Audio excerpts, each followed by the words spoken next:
let's start this session with a very powerful thought. If you can, place your both of your feet on the ground.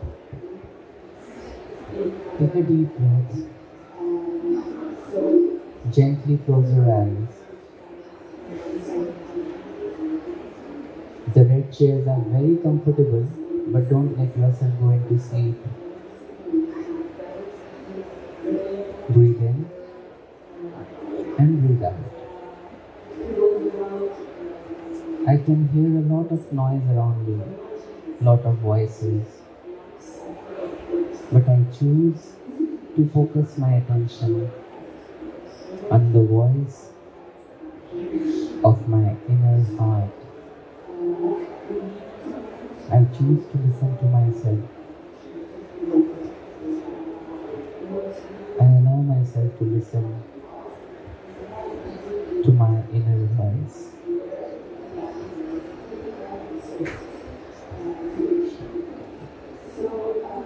I am a being of hope. I carry the light of hope in me. My words, my actions, my interactions, they carry the light of hope. Let me shine this light of hope to each one that I meet, to everywhere that I go. And I bring this light of hope in this room and share it with my friends here.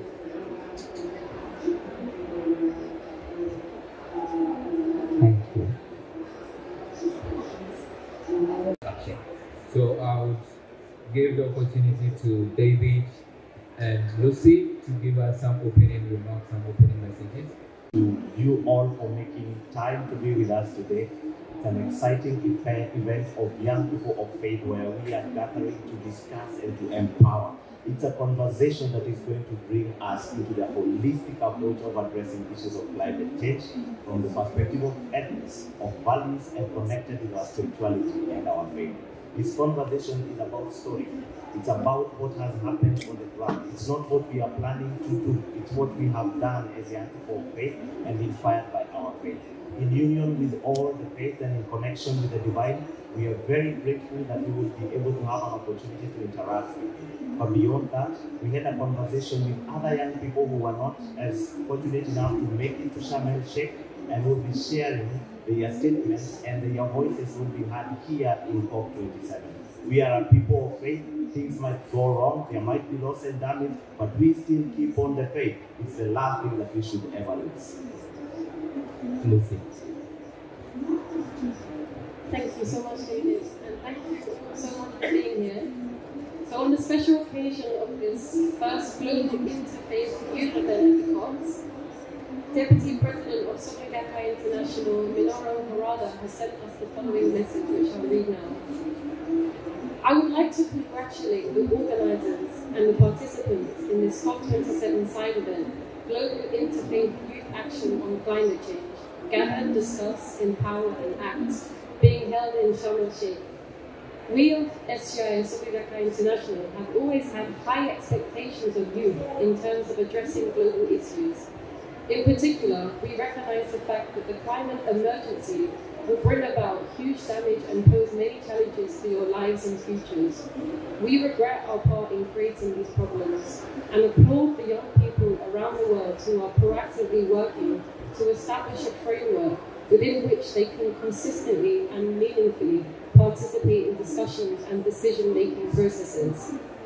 In his annual peace proposal of 2021, SGI President Kehkashan put forward the idea of establishing a United Nations Youth Council with the role of communicating to the UN leadership ideas and proposals developed from the perspective of young people. Furthermore, he has stated, human beings inherently possess the strength to overcome any challenge. When youth stand up in solidarity, confident that they can determine the future, This fresh awareness and momentum will surely become the driving force towards a bright future. I sincerely hope that the young people gathering today will deepen solidarity with each other, respecting yet transcending all differences of faith, ethnicity, or social or economic circumstances, and take further significant steps towards the realization of climate justice. As SGI's statement to COP26 declared, listening to the voices of young people is not optional, it is the only logical path forward if we are genuinely concerned about the future of our world. So I'll start with myself. So I'm a Catholic youth, and in my line of work, I coordinate about 70 national movements across the world. About 50% of these national movements are from Africa, and about 28% are from the Asia Pacific. Now, in our actions and in what we do, we immensely continue to work to contribute to saving the planet through training, through facilitation of workshops, and through taking the actions on the ground to be able to tackle this climate change. And these issues are country specific, so every context is different, but it's a communal effort. What we see is that this is not, fighting climate change is not actually a race. It's not a competition to see which organization or which individual will achieve the best result. It is a communal effort for us to be able to keep doing our parts, keep employing our faith actions, and be able to work together. So I'll give the opportunity to Michelle now to share her contribution. Thank you for this opportunity to introduce myself and my experiences that I had in climate justice projects on the local level. So, hello everyone, my name is Michelle Schwarz. I'm a German delegate from the Lutheran World Federation from Germany. And I am engaging in my local church for more than 6 years now in climate justice. In smaller projects, but as a young climate activist, I would have never thought to get the opportunity and the trust and also the responsibility to take action in high-level conferences like COP27. The Lutheran World Federation has a COP27 delegation of 42 young people from all around the globe, from the global south and the global north. And all the 42 young people have the possibility to follow negotiations, either online or in person. And these local climate justice heroes in their churches bring their message this way, on a global level, on a global political level. And young people and youth leaders have the energy to change and for transformation. Young people have the sensitivity for their environment, their surrounding, and especially with my generation, I'm 23 years old now, especially with my generation, there's an increasing sensitivity for injustice. And young people and youth leaders are the ones who are listening very carefully. They're listening, reflecting critically, and then tie people down on their promises that they made. Because it's our future, and climate justice must end with our generation, and that's why we are sitting here. So, young people, that's what I saw in a lot of climate justice projects in my local church. Is that the youth sees it doesn't matter who you are, what you're talented in, and where you're from. That's how it should be. But you are responsible, and we are all responsible to build and create our future together, not only as young people, but also with other generations together. And sometimes the impact that we make, especially when it comes to climate justice projects that young people are leading, then it doesn't always feel very effective or like it would make any difference. But that just is a distraction, or that distracts the gaze of what people actually can achieve when they're working together. And a lot of issues that we now have on the agenda at COP, like loss and damage, for example. Today we're talking about it in a very natural way, but just a few years ago, people were saying that negotiating about debt, about loss and damage, or like climate finance, that these are like unrealistic or naive. Maybe this is also a description how you would mostly describe young people, that they are unrealistic, that they are naive, that they have dreams, but this is something so beautiful.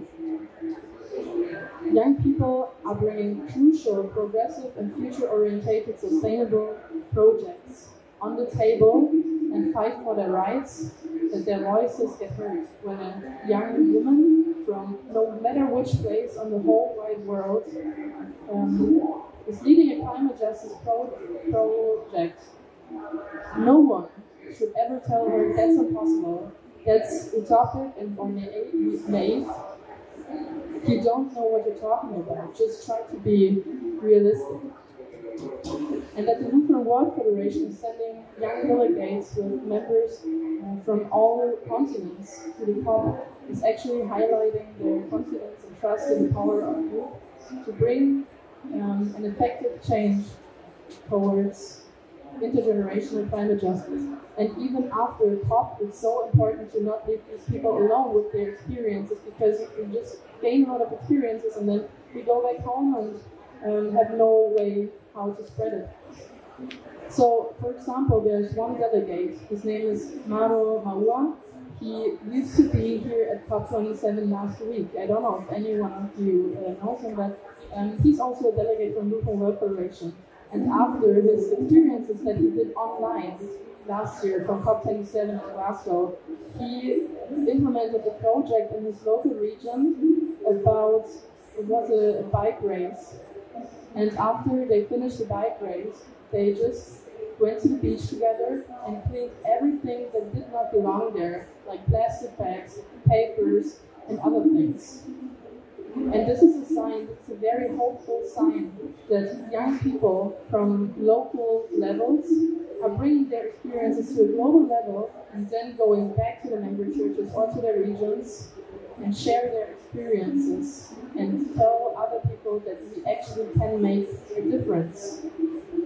And also, myself, with the help of the Lutheran World Federation, I got the opportunity to publish with a lot of youth leaders in our parish a book or a guideline how to create climate-neutral events in church. And that is so important because the problem is not that people don't know about climate change or that they don't know how to do it, but the problem is about communication. And when we all contribute our thoughts, our ideas, and our passion, then we can actually reach climate neutrality. So young people are having a voice, and it definitely should be heard, because there is a message to spread. Young people have the energy, they have the vision, but they need support from other generations. That's intergenerational justice that we need. We need to work together. The future of youth and the coming generation is definitely at stake. And climate justice and climate change puts a huge risk to a future of self-determination. And we must work together now and support young people, especially from the Global South, now, because otherwise we can never work together again. Thank you so much. Especially in the Global South, are not interested in your discourse on mitigation, but on resilience of the communities and the regenerative of the earth based on agroecology and permaculture. Please commit to the differentiated responsibilities so that less developed and developing nations with shorter history of a nation bears less responsibility, while North America and Europe with their 200 years of gas emission must shoulder the heavy burden of mitigation costs, toxic atmospheric emission that causes global warming and climate emergencies. There should be practical solutions discussed and not just mere talk. Keep doing the good work. Act now. We do not have time to listen to fossil fuel lobby. So this is another message. On this note, I'll invite David to continue his message. In any Philistines, I'm just here to give a story of a small boy who became a man. Now I need your help. In my country, Kenya, a story is called hadithi. Can we say hadithi? Hadithi. Hadithi. Now African teaching in informal settings is taught through hadithi. Can we say it again? Hadithi. I know it's very easy for those of you who speak Arabic because hadithi is hadith, right? So hadithi is what I will share with you. It's a story. But I need your help to psych me up. Alright? So when I say hadithi, hadithi, you say hadithi jo. Can we try that? Hadithi, hadithi. Hadithi jo. Hadithi, hadithi. Hadithi jo. Alright, let's include a clap now. So when I say hadithi, hadithi, we don't just say hadithi jo, we include a clap. We go hadithi, hadithi, and we do 1, 2, 3, hadithi jo. Right? So we go hadithi, hadithi, 1, 2, 3, hadithi jo. Let's write that. Hadithi, hadithi. Hadithi jo. 1, 2, 3. Hadithi jo. Hadithi, hadithi. 1, 2, 3. Hadithi jo. Are we good? Yeah. You're also smart. Clap for yourself.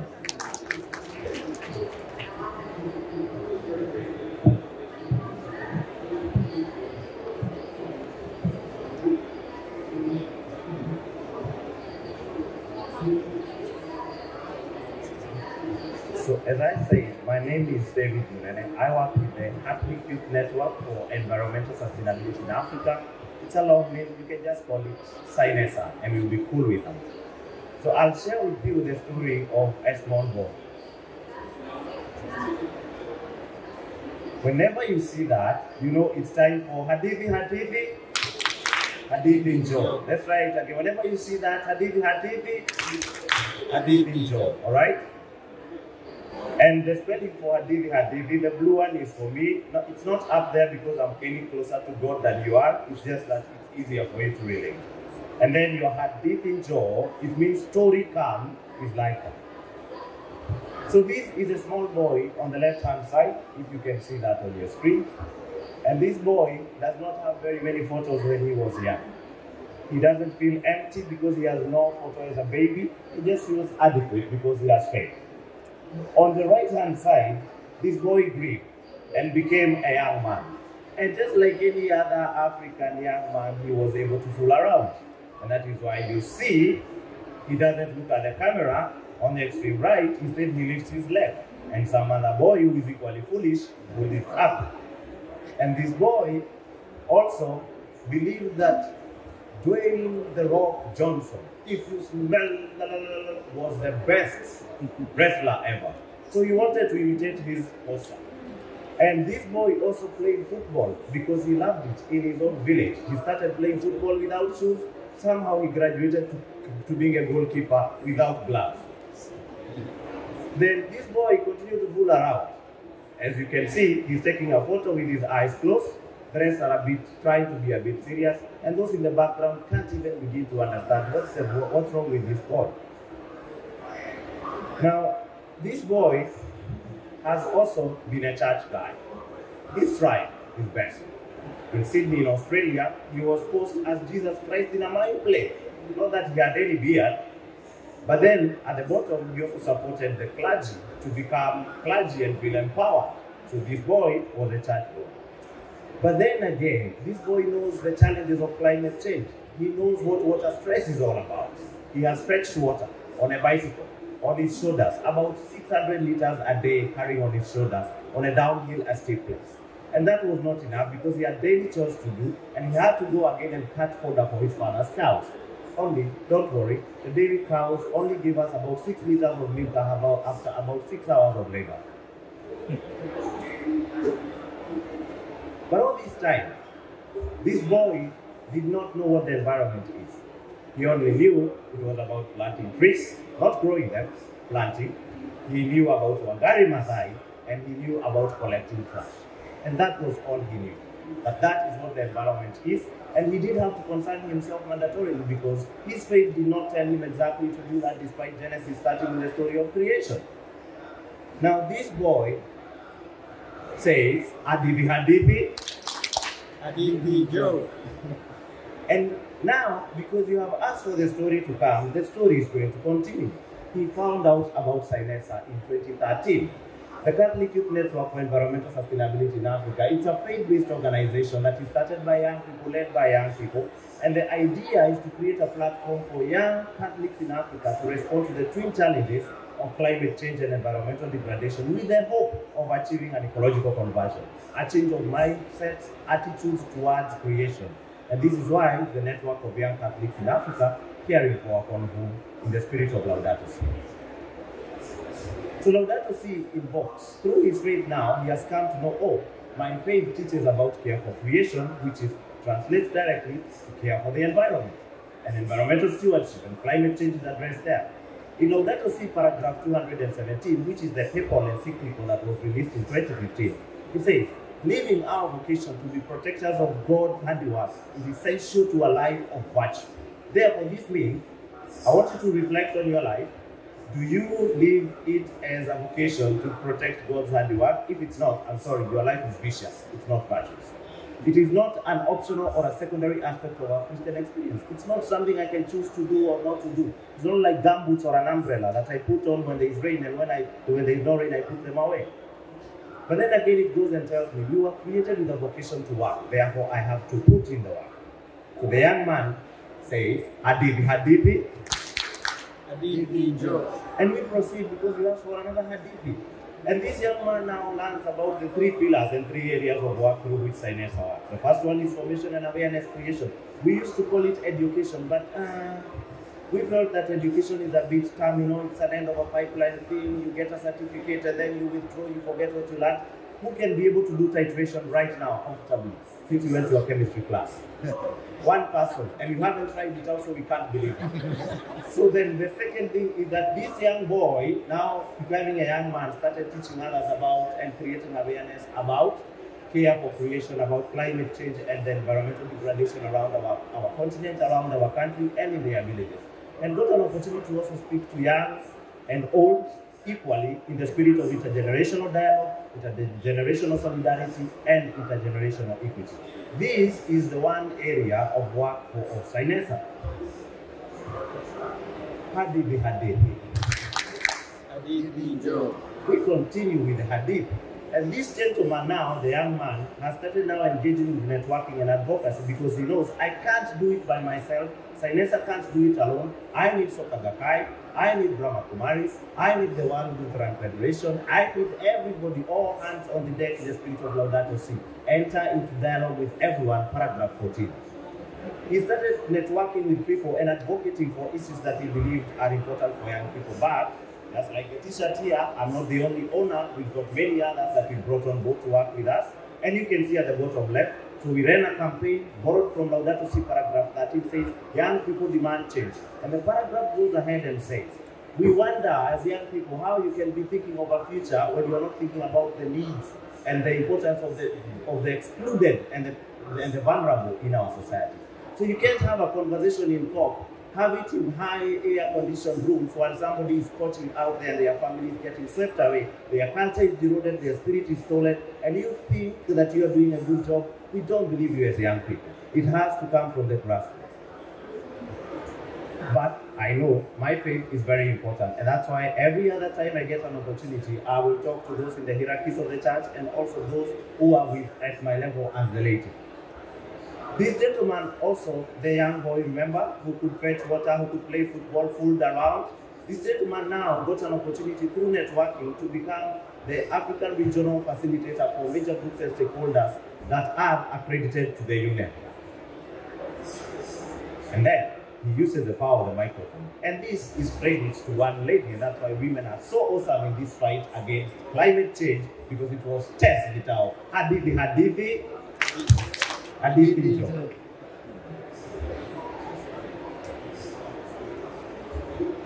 I'm about to be kicked out of the stage because I can smell Victor's perfume closer, which means he's actually closer with this. So some of the projects we did, the third area of work of CYNESA is support for local grassroots action. And there are two gentlemen here. One is already standing. Clap for Cyprian. The reason why you're clapping is because Cyprian is in both portals. He's the gentleman that I was working with on the ground, and this other gentleman in a suit sometimes doesn't. The Diocese of Muranga gave us 2 acres of land to be able to come up with whatever project we could imagine as young people that could be a mini demonstration site for people to be able to come and learn and take it back at home. Once we set up that project on the 2-acre piece of land, we were able to get some equipment, do some funding, and this is the bottom right photo you can see there is the handing over ceremony of the equipment after we had already demarcated, fenced the land, dug up a well, put up a water pan, and the land was ready for use. We handed it back to the diocese for better care and use. For your audience, Hadithi. Thank you very much for your cooperation. Now, what have I done as an individual? That was about CYNESA and what we do. What have I done? Because it boils down to what an individual can do before an organization can do. So don't tell me that you're a negotiator and you believe so much in supporting the vulnerable poor, the people who are suffering from climate and loss and damage, when you are not doing anything in your own backyard. So I do not waste water because I believe from my faith that water is a mystery. If I refer to Genesis, and I stand to be corrected, I'm not a theologian, Father Chiti is better than I am, I think water is not mentioned in the story of creation because it says that before, the Spirit of the Lord was hovering over the waters. But the story, then the Lord said, let there be light. So water existed in the story of creation before we even began the story of creation. It remains a mystery. In baptism, it's used for me. In bathing, I use it. In my life, I cannot be able to sustain myself without water. So I do not waste water. I turn off taps when I'm not using it. In solidarity with the poor, I do not take plastic bottled water because it enhances consumerism and promotes capitalism and makes it expensive for the person at the ground to be able to get any water. Because if I can afford it from the shelves, why would the government care it providing it in the taps? Then I also speak to churches. I speak to people. I'm addressing you now. I hope there'll be a photo next time for the next presentation. I do not leave my lights on when I don't need them. It's my contribution, my own small way. I also, as much as I can, work with the young ones to help them grow trees. And what we do is we collect those fruits that you eat. Don't throw away the seeds. Grow a tree from it. I also use Laudato Si as a benchmark upon which our work is as a bedrock of our work. I connect with other faith, people of faith, to be able to champion and advocate for climate justice. And if we all do this, we can be able to enjoy the world. I take this opportunity to invite you to a world, a common home that can be enjoyed by everyone. I thank you for your audience. Asanteni sana. Thank you very much, David, for sharing what I can also relate to, especially also being an African, carrying water on your head. Miles early in the morning, supporting dad on the farm, and then going to the market before going to school in the morning as a young boy. And I could be able to also relate to how we are working individually in our efforts to fight this climate change. Because, for instance, years back, my dad would tell me, even as a small-scale farmer, that his yield is what is sustaining the family. But now, it is not the same. So the small-scale farmers have been even swept out of the picture again. So the issue is becoming much worse than we can tell. So we will take the last 2 messages from message number 8, Teresa, who would help us.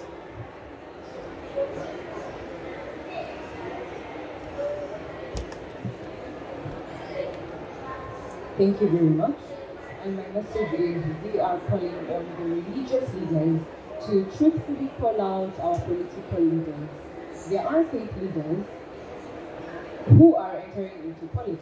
And so my question is, if your interests are with both sides, are you able to call these people out on the things that they are doing wrong? And I'll repeat that again. My question is, if your interests are with both sides, are you able to call these people out on the things they are doing wrong? Thank you. Does anyone have an answer to this rhetoric question? It's quite a big one. Message number 8 and the last person. Okay, that's at the back.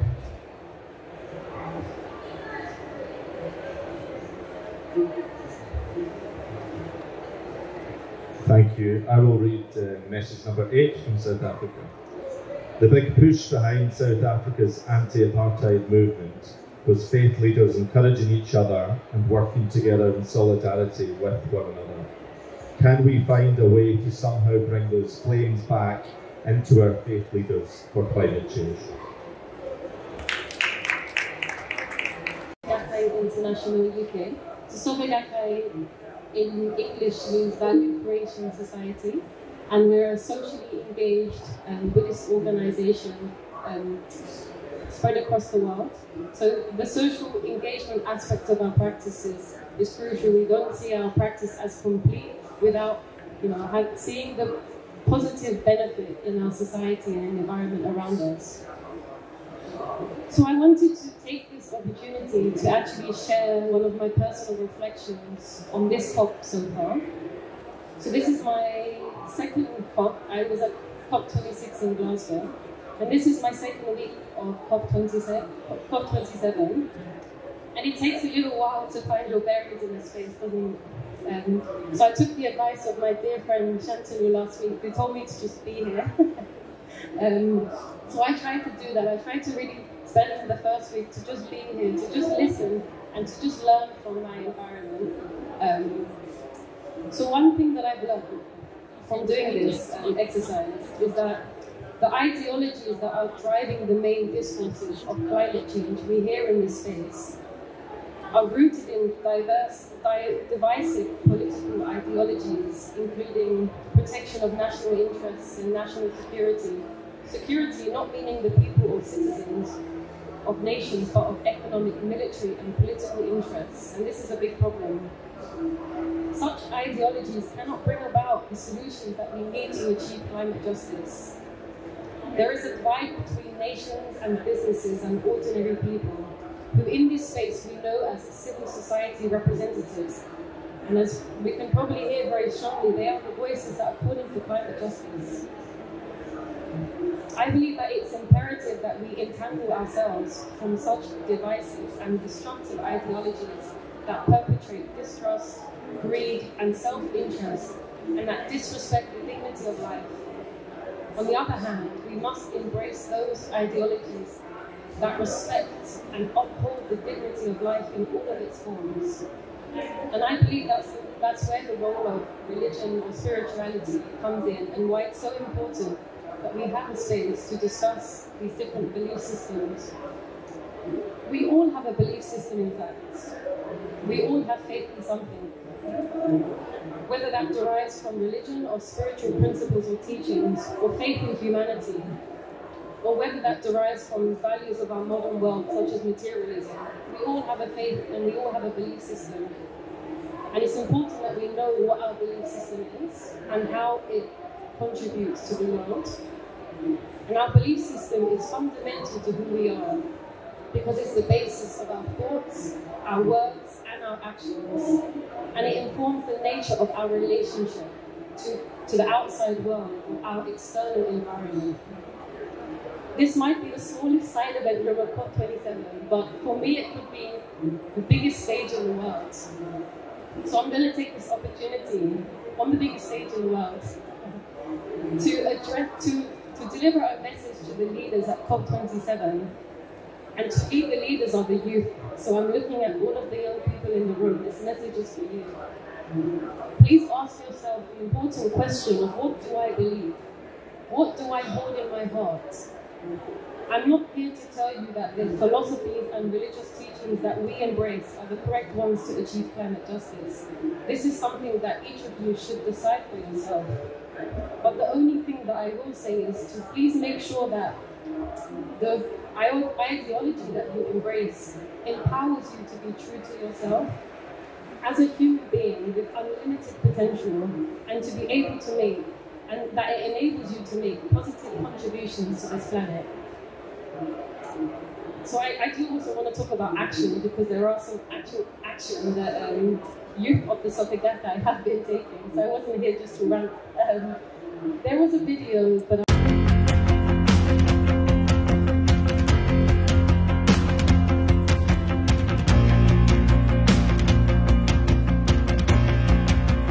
Launching the Decade for me means not only to cherish my own life, but to support other people's happiness. For me, launching a decade means a part of human revolution, through which I change and challenge myself consistently. I want to renew my vow to continue going into the world and fighting for the infinitely better and more compassionate ways I want myself and others to experience it, and to support my friends towards sustainable forms of love and joy and community. To treasure life in the next decade, I will continue to support young women and encourage people to adopt rescue animals. I will try to share this amazing philosophy with people around me, and I think it is one of the best ways to treasure my life. I'm gonna smash it.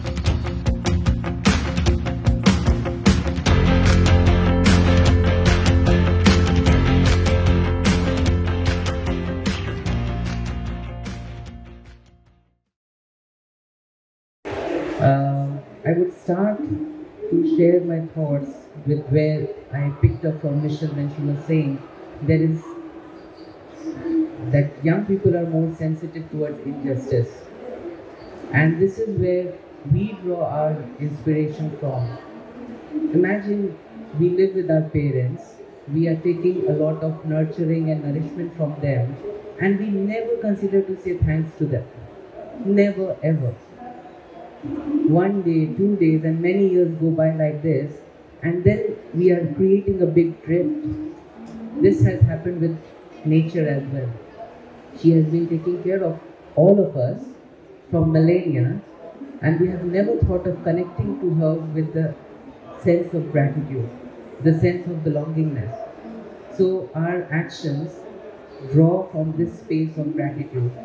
We draw our energy from this space of connectivity.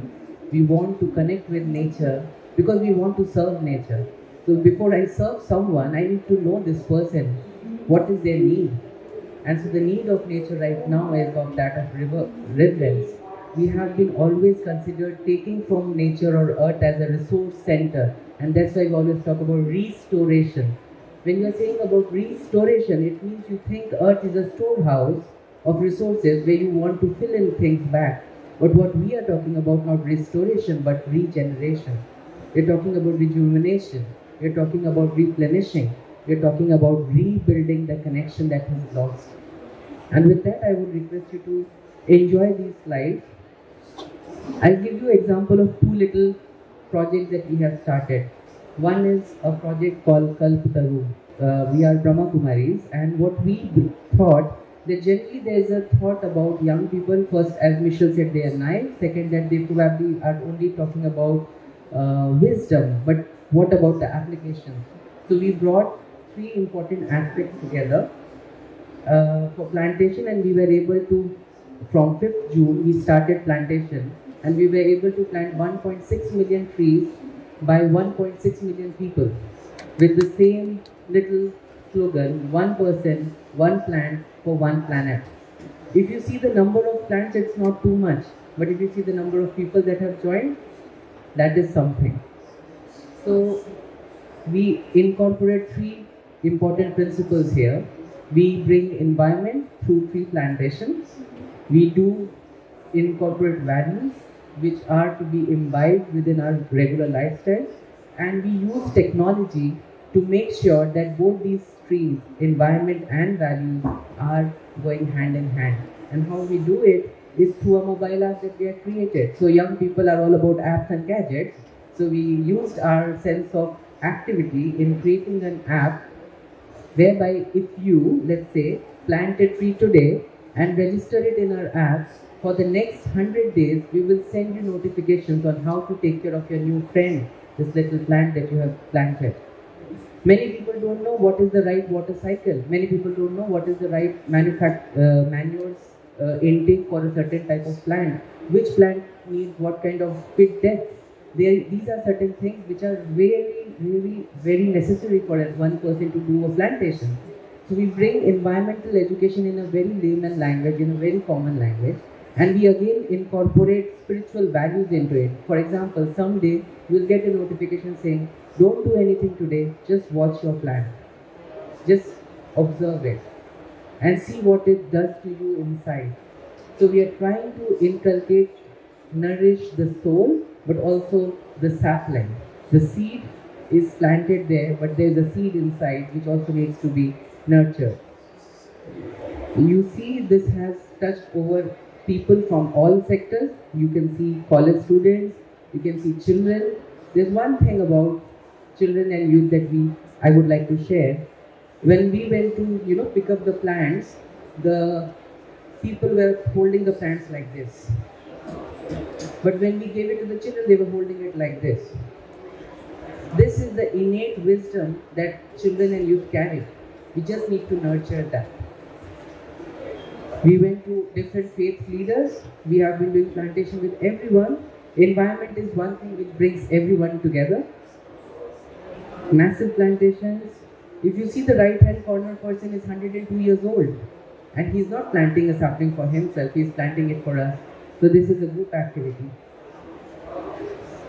Government is collaborating with us because they see there is a project that not just talks about environment, it also talks about the inner environment of the person involved. Now is the second project that I wanted to share is the project of regenerative farming and building resilience within the rural communities of India. There is a group called Global Kutch. It necessarily works in the district of Kutch in India. It's an arid region which is the largest district in the world with the least population living there. Most of the population has migrated because of its arid conditions. So Global Kutch and the Brahma Kumaris youth have come together to transform the landscape there. So you see the images from before and after. Grassland management. So you see how we are all engaging with them. And the before-after pictures. It receives rainfall very little, maybe 3 or 4 days in the entire year. So it is good for us to look into these aspects of how to save our natural resources in whatever capacity we get them. And the village has only 96 people living in it, and out of those only 6 are young people. You can see them here. And we brought the villagers together to leave their houses and their respective farms, but to create a community farm which belongs to no one and yet belongs to everyone. These are the 4 kids from the entire village, and we are trying to teach them how to do right plantation. But before they plant, we try to teach them how to pray with the plant, how to share your good wishes with the plant. So the idea behind this is very simple. Whatever you want to do, whatever your climate action is, bravo, keep doing it, but do it with heart. That's the only message that we want to share. When I take a single action and when I connect it with my heart, that action becomes very powerful. It becomes very sustainable. Then you don't need to think on how to magnify it, how to bring people in. Because it's a call and an action from heart, everything would come on its own time. And because it's an action from heart, it will give me patience. Because climate action needs a lot of patience. And that's why we young people of faith have this message that do whatever you are doing, but do it with heart. Connect with Mother Nature with heart. Connect with each other with heart. That's the only message. Thank you so much for giving your attention. Message 5. Our message would be, think with your heart, not with your head. What you say should come from the ground reality, not your imagination. Most of what you are saying stays in your offices and in parliaments. We need you to bring it back to the ground and the grassroots. Thank you. Thank you very much. Message number 6. In a time of crisis, the first respondents are usually faith communities. People in crisis tend to seek refuge in religious buildings, churches, and temples. So our message is, let us empower our faith actors and emergency respondents and provide them with the correct information on climate change so they can disseminate accurately information to their who is also a member of Romana. This is the action they are taking. So we try to keep our ecological footprint as small as possible so that we can continue to live on a planet worth living on in the future. In order to preserve the creation, we have developed environmental guidelines. We choose the locations of our national meetings so that everyone can travel sustainably using public transport. In addition to continuing education on the topic, we also try to hold our events in a way that minimizes our use of resources. However, our impact is small compared to yours. That is why we need your help to change the system to stop global warming at 1.5 degrees. How can it be that short-term economic interests still often take precedence over the interest of saving the climate?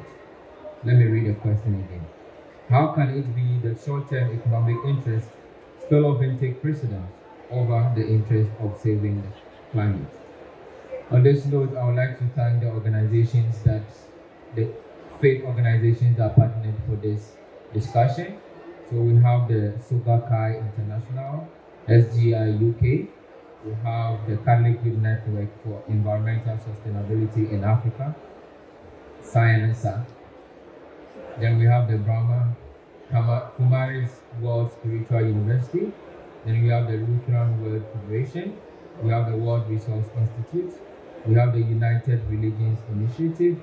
And then we have the International Movement of Carrick Students, IMCS Romana. Yeah, any question? Any comments? Who will go first? Okay. Okay, thank you. Mine is more of a question and a comment in the same time. Thank you very much, my colleagues who have shared. My name is Innocent Odongo. I am Secretary General for the International Young Catholic Students Movement. I'm really happy today. I'm just sitting and listening. I'm all the time talking. A lot of things went through my head. While I was reading the message says, think with your heart. Then I remembered one thing about climate anxiety, especially among the young people. Talk about unemployment, talk about economic hardships, poverty and all that. These young people, if they came here and gave this message themselves, it would come from their heart. I'm just reading. I read it with the heavy heart. I would have loved for them to be here. So how can we call on the partners in the fight against climate change to make financing available to young people, even to children, to be able to come here physically and, hear out their messages? So next Thursday, we will have another side event here by Catholic actors. One of the topics that will be addressed by one of our colleagues will be around climate anxiety and others. So my question is around this. How can we, all member states, accountable in making resources available to young people in the fight against climate change? Thank you. Hello, I'm Andreas. I'm the bishop from the Evangelical Lutheran Church in Sweden. First of all, a big thank you to all of you. I've been to a number of events, panels, and press conferences, and this was the most inspiring by far. And that's not flattering, it's the honest truth, my honest truth. And there's so much good in what you said and what you shared, all of you, but one thing that particularly resonated with me was something that you said, Michelle. So this is just a comment, not a question really. But you said that sometimes young people are perceived or named as being naive or utopian or unrealistic, etc. I think that is exactly what we need. We need new narratives, new hadithis, new stories. I speak Swahili, so I know what you're talking about. We need to dream new dreams, have new visions of the world possible. So that, I think that's really not a soft spot. That's really a strong point with young people of today, that you have the capacity to inspire older people like myself to have new dreams and replace some of the paradigms that are driving the current discussions, like you said, replace them with new ideas of what the world possible. So thanks very much for all of you. Thank you very much. Okay, there's a hand at the back. Thank you so much. My name is Silva Tanganyo. I'm from Nairobi, Kenya. I chair the Kenya Interfaith Youth Network and also a member of the African Interfaith Youth Network. I spoke with David yesterday over dinner when he shared the side event poster. And first is a comment. I really, really love the engagement, and thank you so much, speakers, for the wonderful stories and how you brought these up. This is the kind of inspiration that we need to spur continued interfaith engagement, especially among the young people. Secondly, the space is widening. I would really wish that we also recognize that and widen the space for some of these conversations. I know within the African Interfaith Youth Network, no single member was able to make it here. And even myself, I self-financed myself for this meeting because I really wanted to come to this meeting and get a chance to, to listen to some of these conversations. My appeal, let us widen the space, and I share this with Innocent as well. Let us pursue some of these funding opportunities so that we can widen the space for more young people to be engaged. My only question would be to all the panelists is, what is the place of, I don't want to call it competition. It is in this same room that I asked this same question in a different panel. So many young people are working towards good, but we also see a number of young people working counterproductively. They are competing against each other. And even within the interfaith space, you think it would be easier because we have a common goal. But still, I see young people within the interfaith space compete against each other. The unhealthy competition for opportunities, even for funding. They call one another names. I'm not so sure what your opinion would be on how can we help young people overcome this. To some people, it might not even be their desire to engage in competition, but they'll be like, you don't want to call me names, and I keep quiet. So there's that engagement in a fist fight, not fist fight really, literally, but a cat fight, fighting for opportunities, the limited opportunities that are there. What would we... Okay, Shantanu. I will take more. Thank you so much for all the beautiful appreciation and comments that you all shared with us. Regarding the question that how do we save our good energy from not getting involved into competition. Competition arises when there is lack of compassion. And the lack of compassion comes because we do not respect our inner being, how we are. The lack of respect is the source or the seed for this, tree of negativity to emerge. So it starts with, if I start respecting who I am, what my real needs are, and what I am here to do, I would start sharing this energy of respect with the person in front of me who is doing something at their level. The respect for their words and their sentiments and their emotions, the respect for their actions, shows that I respect truly humanity. And there has to be love. The language of love is the only way where you are not calling out to people, but you are actually bringing people together. So every faith tradition, every wisdom which is there in every part of the world always talks about love. So before I am confronting a situation like this, I need to ask, what is the need of this person? What is the lacking amount of love here? Can this love be translated in some kind of action? Can this love be translated in some kind of promise, some kind of support? And as you can see this guys, we all are working together so nicely that we even don't remember which organization we belong to, because we belong to planet home, planet Earth, and we are all together. So this is the love that is my answer. Over to you. Competition. I think competition, if we see climate change and climate justice as a competition, and especially in climate finance, then we do something wrong, definitely. Because it's not about winning something. It's not about being better than someone else. It's about supporting each other, working together for surviving. At the end, it's not about winning something, like winning a championship or like winning a cup or something. It's about climate, it's about our world.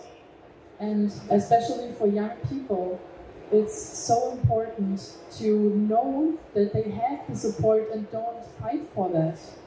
And it's exactly what we said at the beginning of this panel. It's about asking our leaders to support us and about appreciation from the leaders that they give to the youth. We always have to fight for private finances. We always have to fight to finance our projects, but that's not something that we should do. So in a vision and in a dream and in a perfect world would be that everyone has a good fund and a good support from the leaders to just save our planet or save our region. But when it comes to competition, then we definitely do something wrong. Thank you so much. Thank you very much. So I think there was a question from an initial question. Would you respond to that? Or would take them? So I think that the engagement space for young people is really increasing. But quantity does not always mean quality. It could be increasing and increasing in the wrong direction. So just because we have young people with more big budgets this time around, doesn't mean that necessarily we are heading into the right direction. We need to qualify that. The reason why there are questions about competition is because usually human beings have to call themselves to personal meetings so that they can stop being competitive. They have to stop compete from within before they can begin to stop competing from without. We have been brought up in a society where we hear terms like this. Anyone ever heard of the term superpower? We hear of terms like we are the majority. We hear of terms like we have a better GDP. Aren't those fine things for competition already? It's just that when we were brought up, we did not know any other way to be seen. We had to compete. Some of us have been brought up in scarcity. That for you to be able to get that which is rightfully yours, you had to outshine somebody. When I was growing up, we would get performance results for our exams. And sometimes they would make us sit the brightest students on the front row and the less smart ones based on one paper behind them. And some people grew believing I am not smart enough. And this is because the society we've been brought up is a society of competition. Sometimes, some people, it's so tragic that when there is no competition, they just don't know what to do. They compete against themselves. Or haven't you seen people who run with government for political positions and immediately the president is sworn in, they jump to opposition? Yet that is what they wanted. We have been looking up to the wrong systems, to the wrong people. However, if we were able to learn as much wrong, we can still learn as much right, and we can unlearn. Our invitation here for young people, of faith especially, is to look back to your faith and tell me, from the roots of your faith, was there any competition demonstrated? Perhaps that's what's driving you. Maybe you need to question that. In the systems that we live in today, must you live competitively to be able to thrive? No. In fact, we are told, and this is the best advice we are told about against competition, that you don't have to compete against each other, compete against yourself. What the heck does that mean? Sorry, just to add a comment. In the Buddhism that I practice, Nichiren Buddhism, we don't believe in the concept of good or bad, right or wrong. With something like competition, we believe that, so instead of good and bad, we think if it's value creating or not value creating. So, for example, competition can be transformed into something value creating if it's depending on the place that it comes from. So, our aim as Buddhists is to transform any situation that we find ourselves into a sort of value creation. So, just to link it back to competition, the first founding president of the Soka Gakkai International, the Soka Gakkai, CYNESA spoke about this idea of humanitarian competition and this vision of if nations competed on the basis of humanitarian competition, vying to do how much good that they can do in the world, how we can transform, the space that we're in into something where everyone is really trying to fight to make positive value for the world. So yeah, it depends on where that intention is coming from.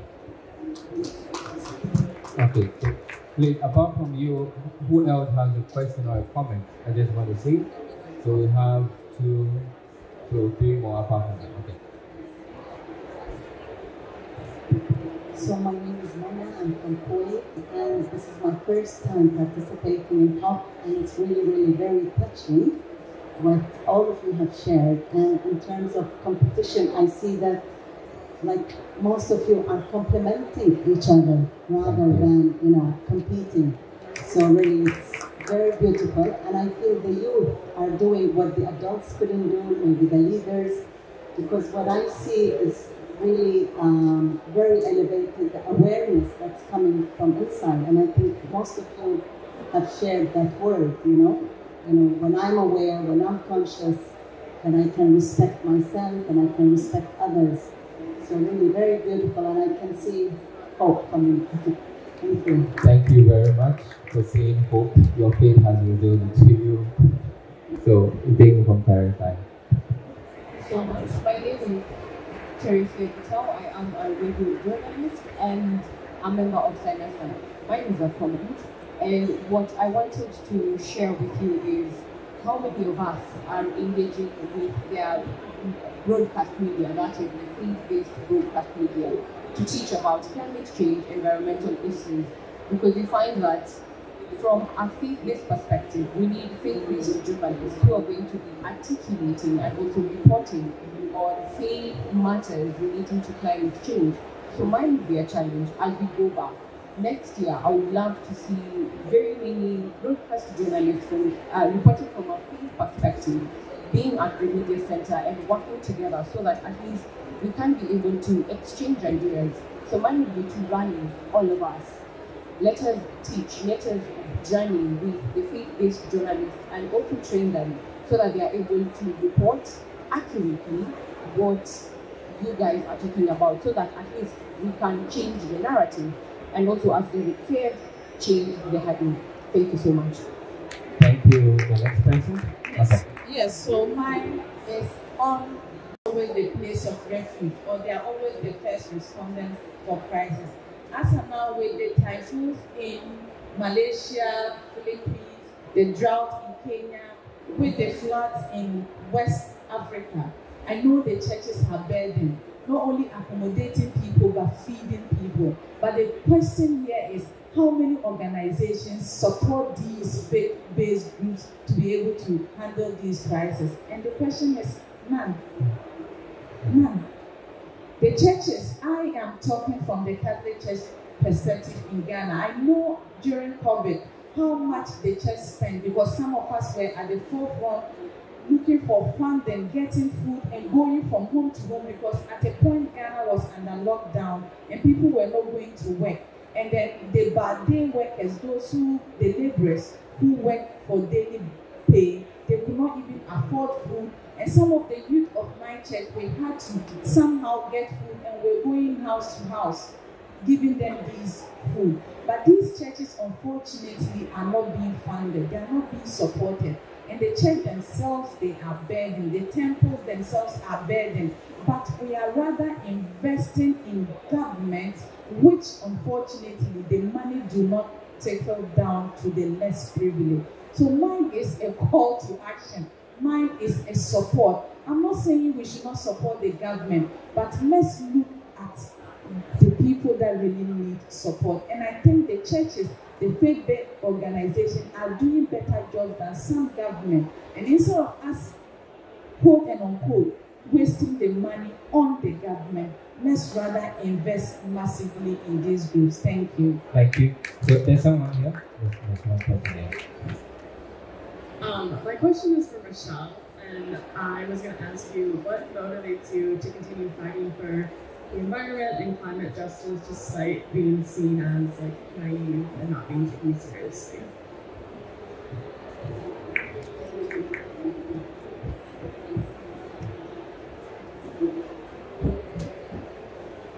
Once again, thank you so much for these amazing questions and comments and appreciation.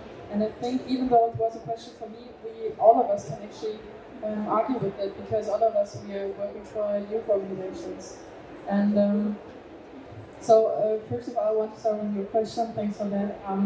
So actually, many times I've been called naive, and many times I've been called unprofessional because I'm young, not because of the things that I did or that I experienced. But I think just connecting with other young people and following other climate projects is definitely something that is a hope, and it's a glimpse of a light in the dark for me. And I think that's definitely something which actually connects what you said, that motivation that I gain, it's because I gain it from other young people.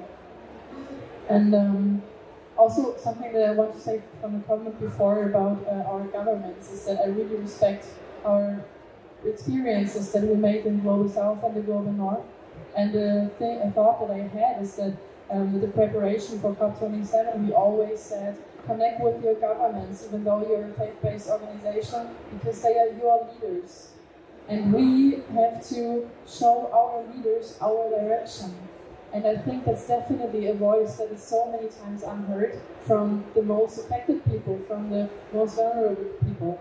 And we just, as faith-based organization, it's an organization who really sees the solidarity and the humane aid and the suffering all around the world, in our brothers and sisters in faith all around the world.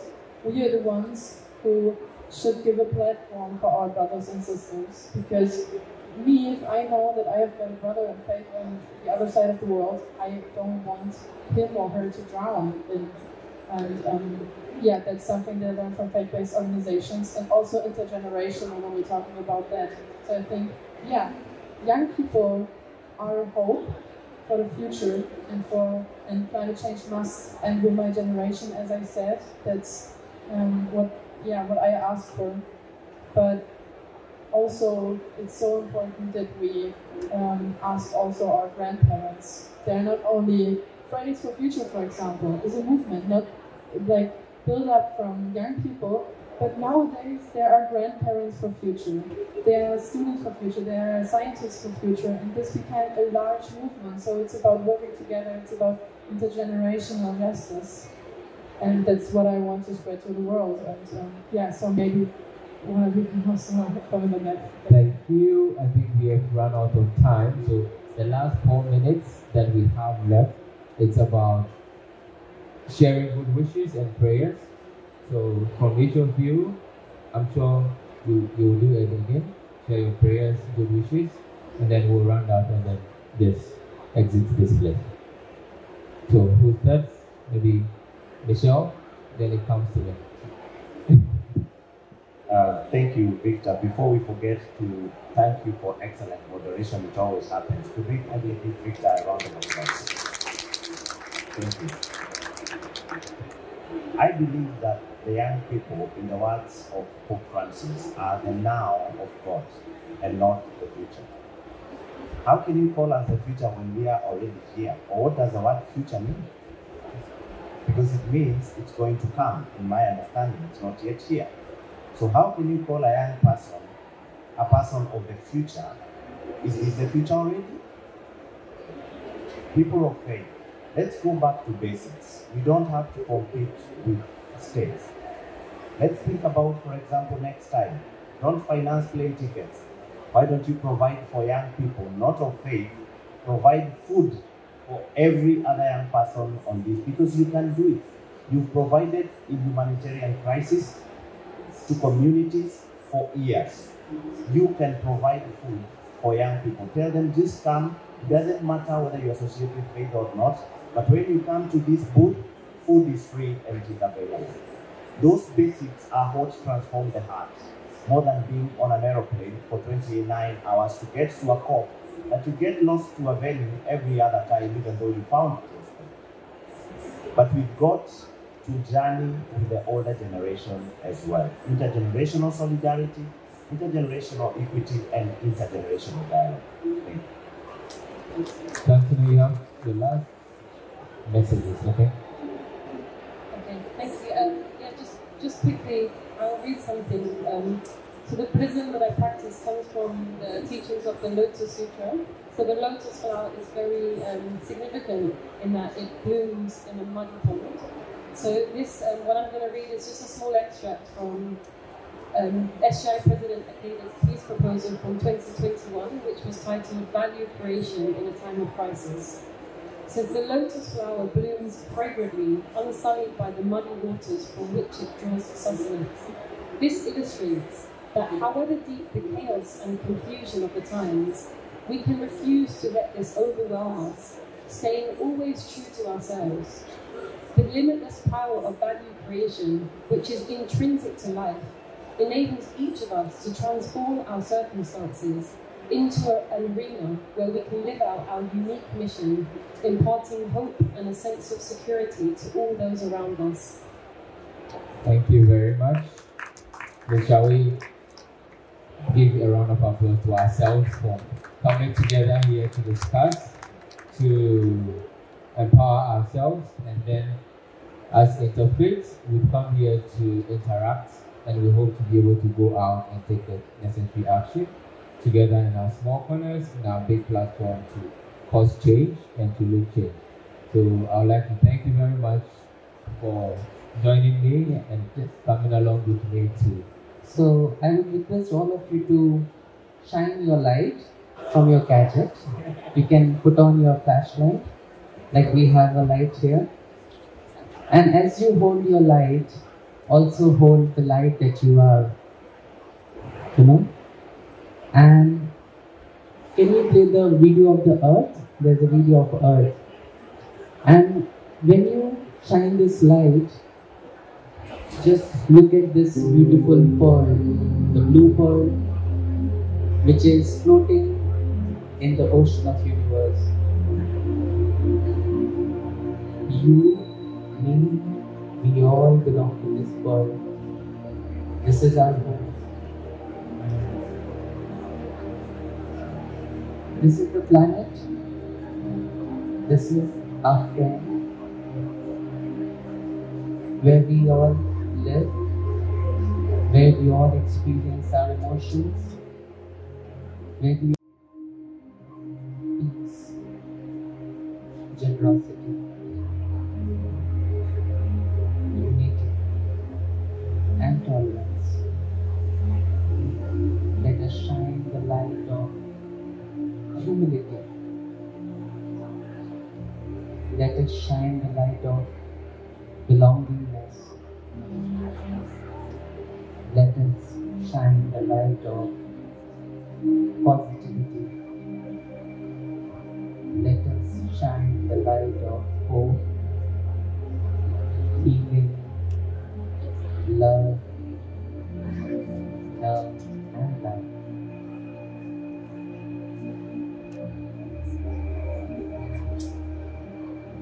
Thank you so much for joining us. Thank you so much for being with us. Thank you so much for standing with us. Thank you very much. And we will be outside for any further interaction and sharing and